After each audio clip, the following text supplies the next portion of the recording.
Welcome to another episode of the Reboot Chronicles, a no-holds-barred forum with global leaders, authors, entrepreneurs, and CEOs about how organizations stay focused on growth and innovation in unprecedented times. I'm your host, Dean DeBiase, coming to you live from Reviv's North American headquarters in Chicago, and we would like to thank you for joining us from around the globe today. I'd like to welcome Pravir Malik from Zappos today. As many of you know, Zappos is the #1 seller of shoes online, but they stock over 3 million pairs of shoes, handbags, apparel, accessories, you name it these days. They've got probably over 1,000 brands and are selling in partnership with about 7,000 small companies, which is really cool as well. They were one of Amazon's early e-commerce acquisitions for just under $1 billion. Which was a deal at the time, I think. So Zappos continues to be very uniquely an independent powerhouse brand. So today we're going to take a look under the hood and see what drives their culture, and more importantly, how that kind of extends into them driving growth and innovation. So Pravir, welcome to the program. Appreciate you tuning in from California. Yeah, thank you very much, Dean. It's a pleasure to be here. You're looking good. Your background's better than mine. I love it. Did you paint that yourself, or? I wish I had. It's gorgeous.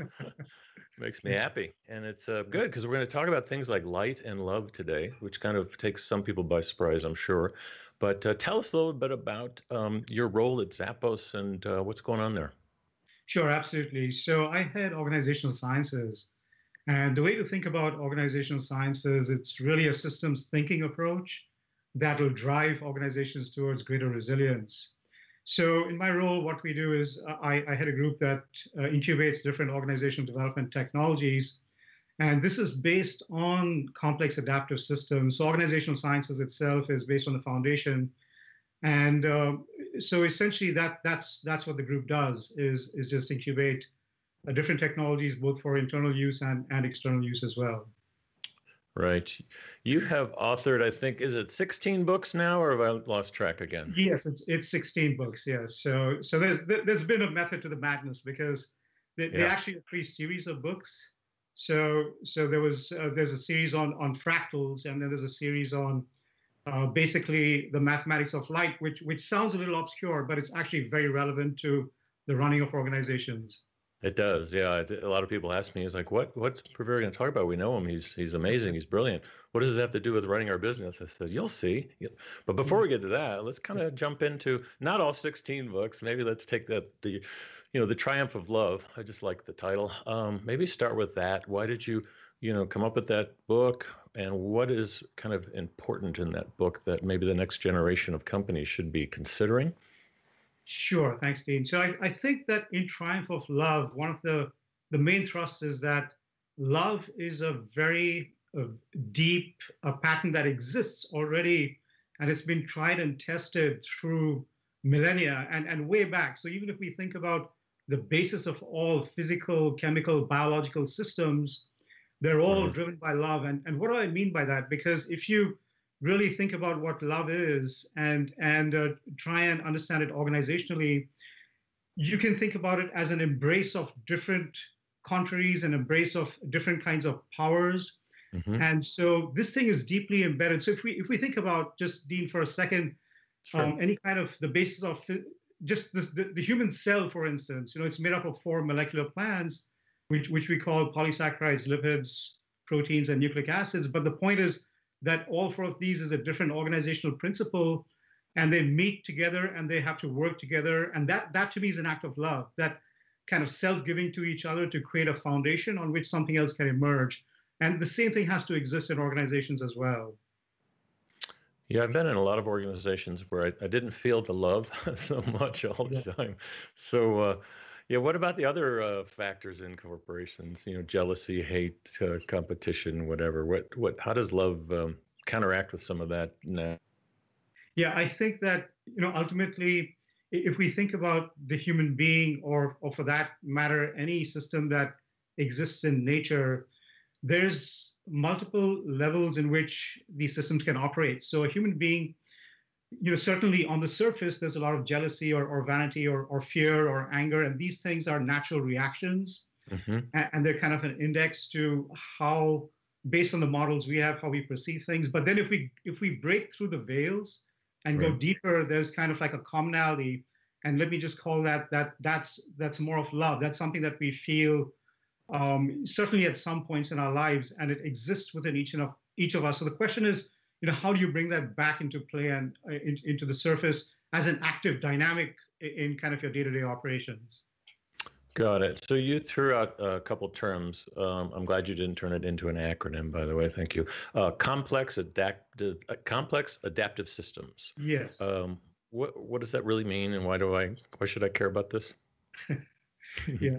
So I think that so essentially the way to think about complex adaptive systems is just using some examples. If we look at a robust city, a city like, for example, like Paris or London or San Francisco, New York, or Chicago, these are instances of complex adaptive systems. There's no single entity that controls the whole city, and yet there's a number of autonomous units that are independent and yet interdependent. And together there's kind of like a symbiosis, and it operates as one system.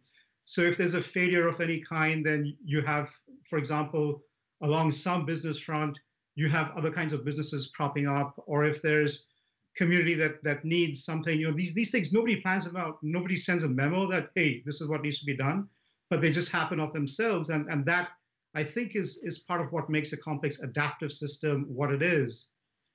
It's right. A couple of more things. It's kind of like it's amongst the most resilient of systems. So they exist naturally in nature, and even civilizations that have endured are essentially complex adaptive systems. Exactly. That's what I thought of, nature. Yep. And then what about things like machine learning and AI? Does that tie into it? Is that an example, or is it it's a whole different thing?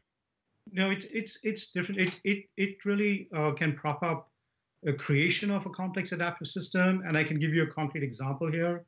But for instance, a few years ago, so I've been with Zappos about 5 years, 2 years as an employee and 3 years as a consultant before that. And when I was a consultant, I played the role of, I headed the pricing operations group. And essentially, we designed the pricing system as a complex adaptive system. So what does that mean, actually? So that means, for instance, you have all these different groups of products that you can think of as autonomous units within this entire system. And each of these autonomous units, you kind of endow them with a specific sight into the market. So you give them certain algorithms by which they act.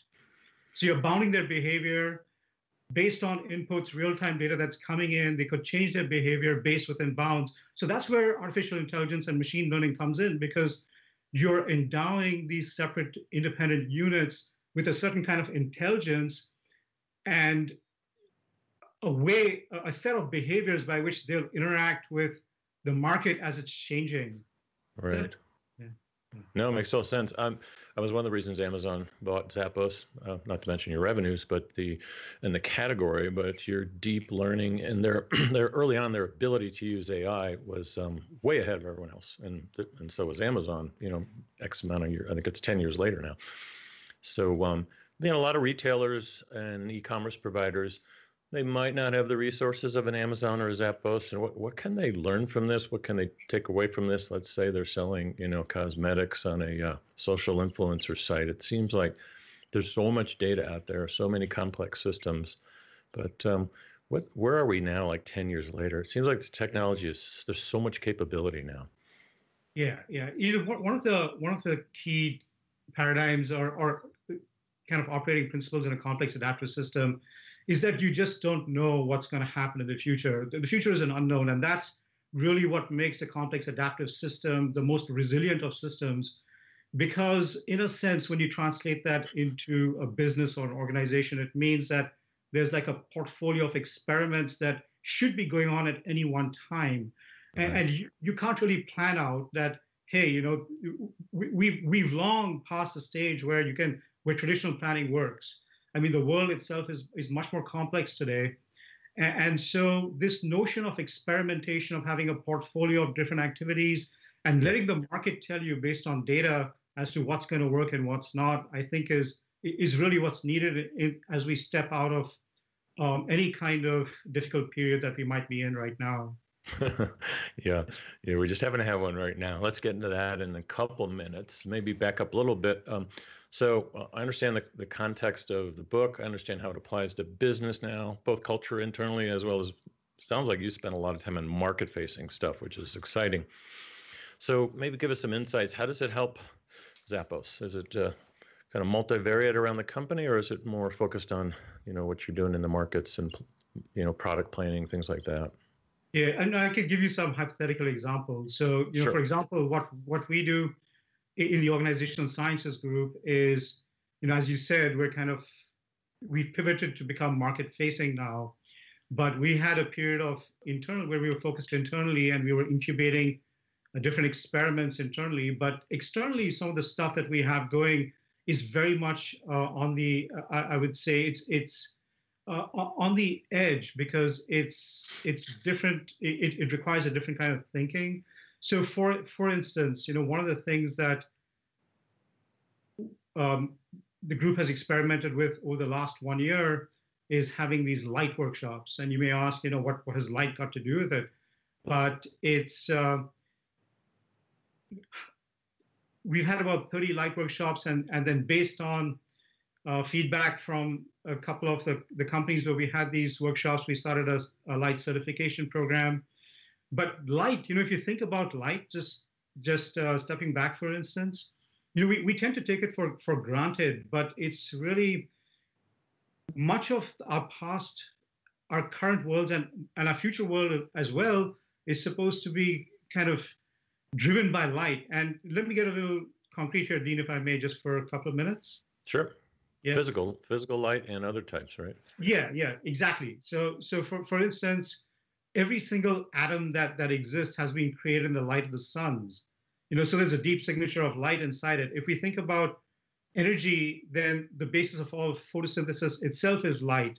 If we think about a little iota of space around us, it's packed with millions of photons, which carry information that reconstruct in our brains the world around us. So meaning that without light, even what we are right now wouldn't be.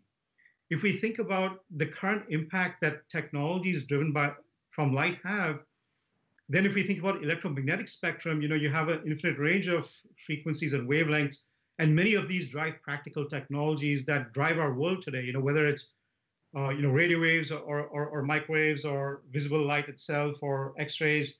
I mean, so you've got these vast range of frequencies that all derive from light.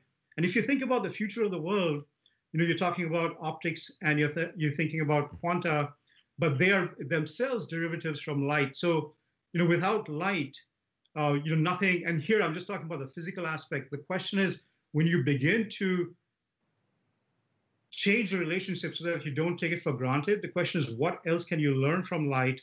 And so the experiments that we've done, what I don't want to call them, spiritual, but it's a more subtle light that we've been playing with that kind of informs things, and it's like visualizations, and it's how when you're faced with a difficult problem, how can you inform that problem with light and in a sense change the information field that might exist around the situation. So these are kind of very much cutting edge, I would say, or kind of like on the boundary, because it's not traditional business thinking, but it's something that again we're playing with in terms of a possibility. Not traditional at all. As these studio lights are like pounding on my eyes, I could probably use one of those light workshops. So you've done these for Zappos employees as well as other companies? Yes, correct. Yes. So wow. Can anyone sign up for these, or what's the deal? Yes, It's exactly. Is it mostly a B2B type of No, classes? it's actually. So I've been experimenting with different formats. So we have it's a series. So for example, like once a week we'll have it targeted for a particular company. Yep. And that's internal to that company. And then on Friday I've actually opened out a public workshop. So it's essentially anybody can sign up through Eventbrite for this event, and it's at a discounted kind of rate for while we go through this current crisis we're in. And at some point it'll become kind of the rate would go up. But right now it's at a discounted rate. So Yeah, I'll put that in the podcast notes. I got a question here online. You mind taking one? sure. It's actually asking to explain, but so I'm a small retailer selling online and in store, which is on hold, obviously. How can I apply some of these principles to kind of drive their growth and innovation? Is the context of the question. So Yeah. a little bit of elaboration on business. What's a good business application in the retail sector? Yeah. So I think that essentially, if I was talking about, we talked about earlier about the triumph of love a little bit, that book, and about some Hmm. fundamental principles that um, define what love means. And for example, there is things like, if you disaggregate what love is, then I would say it's a union of some very diverse kinds of forces. For example, like knowledge and harmony and service and power. But if we think about just our day to day, then the question is, to what extent can we go back to fundamentals, which is the reason why we exist in the first place, or why a business set up itself as a business in the first place. It's easy under pressure to begin to uh, to want to do things that'll make you money more quickly. But I think that the time that we're in right now is one about establishing deeper human connection, going back to basics, creating more of a balance between different kinds of sources of innovation that can help us, as we exit out of this period. And, Right. and so the advice is pretty fundamental from that point of view, is just going back to basics, establishing more of a connection to the degree that we can with customers, with people within the organization. And when I use the word love, it's like recognizing or seeing that a person standing in front of us, or a person that we're interacting with, is a unique individual and has a unique set of kind of principles that drive them. And it's a recognition of that really creates this environment of love, if you will. As opposed, because you were speaking earlier about, it's very easy in a workplace to be driven by, say, envy or fear or anger, or Money. these Mhm. money, Or these things. profits, right? Yeah, but just going back to something deeper, to basic things, I think would help create a different kind of foundation in which unexpected avenues might open out. No, absolutely. I mean, you are the proof and the science behind what's been happening by accident, I think, in the marketplace. So at Revive, we monitor a lot of different data formats out there that are going on with consumer engagement, usually in store and online. Most of it's all been online the last 2 months, and there's been anywhere from a 200 to 400% spike in actual engagement on the online platforms and with retailers and e-commerce providers. The interesting part is, what I've seen is the ability for these large brands to kind of take a break. They already know they're going to take a massive earnings hit. They already know business is bad. They already know they might have to close some stores. So for, I don't know, maybe once or twice in my lifetime, I am seeing them say, hey, our only metric is not shopping cart fulfillment. Our only metric is not selling one more pair of shoes or one more makeup kit. Our metrics should also be education, engagement, in your case, love. It's like, how do you kind of spread that around? Because we have to do it anyway. So the smart retailers are doing that. I'm seeing others that are using it as an opportunity to poach, quite frankly. There's been a lot of smaller brands, let's call them indie brands, gaining share in this marketplace by either doing the same thing or just doing the thing they were doing before. They had a platform that was more about light and love, and let's just call it clean ingredients might be one example. So it's just a fascinating point in time where I've seen maybe 50% of the brands doing exactly what you just said. Do you think they will be doing that? We have a lot of amnesia when things get better. Do you think many of them will continue to do that and make that part of their culture, both internal and external, with their clients, customers, partners? Yeah, I think that we're actually, this is my point of view, Sure. is that we are this is the start of a very different kind of era, I'll call it. And if I think about it from a complex adaptive systems perspective, the way I would define what's happening today is that we're in a state of what would be called out of equilibrium. But out of equilibrium in a complex system is can be a really good thing, Sure. because it means that a lot of the norms and standards that were creating dysfunction, that were creating, for example, kind of myopia in view, have a chance to kind of be reset. And I believe that if we as a society, as we as a larger system, don't bring back a larger balance, where things like love and light are an integral part of how we conduct business, then we're kind of like dooming ourselves to a cycle and spiral of very similar events, until, because we exist within a larger, and some would say an intelligent system, and this larger system really is, if we think about system in general, is protecting itself and wants to be around in the long term. And so short-termism, has no place. And like any kind of, where excessive money making, or where we lose track of what's really required to create a sustainable society, if we lose track of that in the short term. And I believe that may be something that is really what this phase is about. It's kind of like a correction in a sense. And so hopefully, to your question, we exit from this, and many of us have had, a lot of, this has been a very unusual time where we've had to go, deeper into ourselves and access resources that we don't usually do, within ourselves, or even think about existentially what's really important to us. And hopefully this remains part of our memory as we go forward. But if it doesn't, I believe that there'll be other circumstances that'll cause us to shift more in the direction of love and light, if you will. So yeah, slap us back down to reality.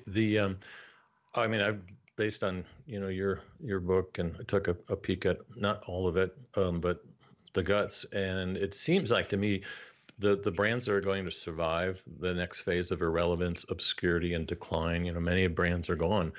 They need to adapt this. This needs to be part of the mix. It seems like.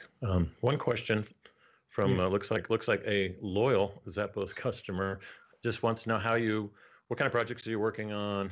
Without signing an NDA here, inside inside Zappos, and what kind of an impact either maybe has it made already, one that you've just recently done, or one that's your favorite kind of thing you're working on. They'd love to hear. I can mention a couple of things that we've been working on. The impact, of course, has to be kind of tested out over a longer time. But I can give a flavor of some projects that we're working on. And for instance, and I'm going to use again, but I'll translate it, is this frame of complex systems. There's something called entropy, which is really important, and that's a level of disorganization that exists in the system. And you want to manage that and kind of reduce that. And we're, as human beings, we're all endowed with a very sophisticated radar system. I'll call that emotional intelligence. And for instance, if, depending on our own personal worldviews, if we will, when something goes in expectation to that or not, we'll experience a certain emotion that will let us know. For example, if we have fear or anger, then something has kind of gone against something that we think should happen. If we feel joy, then something we deeply believe is what's happened, and so that gets reinforced. But really, the point is that so what we've done is we've created a entropy management system based on emotional intelligence. And for example, we had 50 teams just tested out over a period of about a year, within Zappos. And now we're going external with the same product, but essentially it kind of gives you the aggregate level of the emotional health of a team. It's all anonymous information, but then also what's driving it. So if there's fear, what's driving the fear. So there's certain trends that pop up. So you can see on a larger scale what's happening in a particular quote unquote business unit or division, and whether was a deep trend. And it's all driven by this sophisticated radar system of emotional intelligence that we're all endowed with, Right. as an example of a project. Yeah, that's actually a very important one. Kind of like that thriving on chaos theme. A lot of companies try to figure out how not to ruin the fluidity of their company, but give it a little bit of a structure. There's many companies that are chasing that. One in Chicago called Sure People that kind of helps that, because a lot of that has to do with how people work together, how they know each other, how they rate each other, and how you actually put teams together to be more functional. I get the insight. How does it work? Like how would it help me be a better marketer, for instance, or Yeah, because a category leader? I think that, when it comes down to it, we are habitual beings, each of us. So whether we're a marketer or a technologist, whatever we are, but Hmm. we tend to perceive the world and to perceive input and process input in a similar way from moment to moment.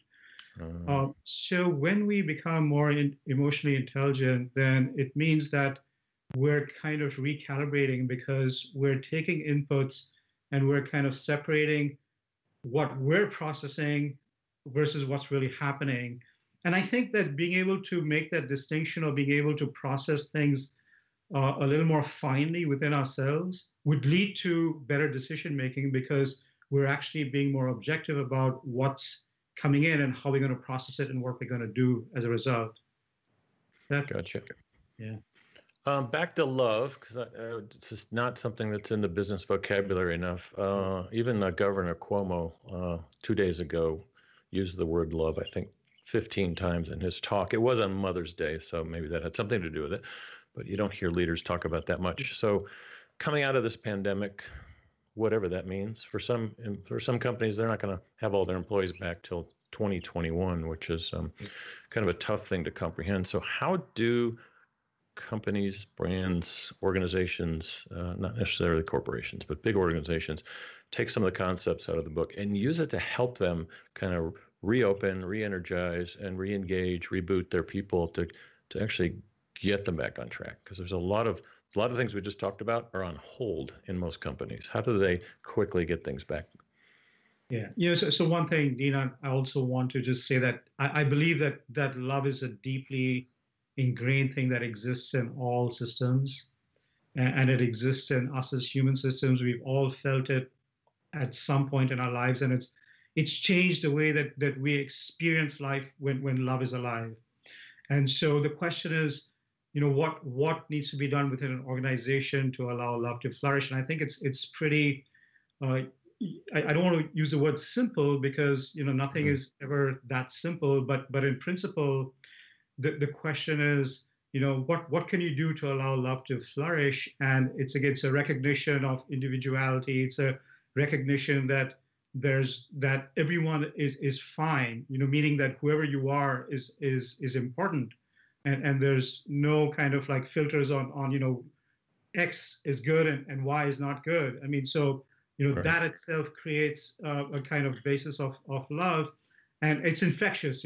Once you get that kind of protocol going, so even in the way you interact with your customers, you Yeah. don't treat a customer as though, hey, I need to make X amount of money in like 10 minutes, but it's something that is like, okay, what really is the need of this customer that we're interacting with right now, and how can we change things if we need to really address this need that's arisen. And so these are fundamental things. So it's kind of like going back to basics and allowing this thing that's deeply embedded in us, that allows sustainability, that allows everything to continue to evolve, to come back, to make it alive again. So, Perfect. I love it.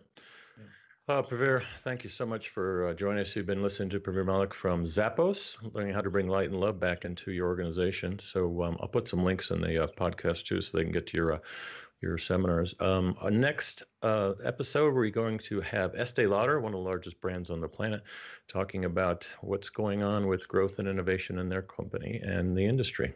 So thanks, Pravir. Really help you. I really enjoyed you telling us some helpful tips. And I have a feeling this is going to be a to be continued conversation. Thank you very much, Dean. It was a pleasure to be here. Thank you. Cheers.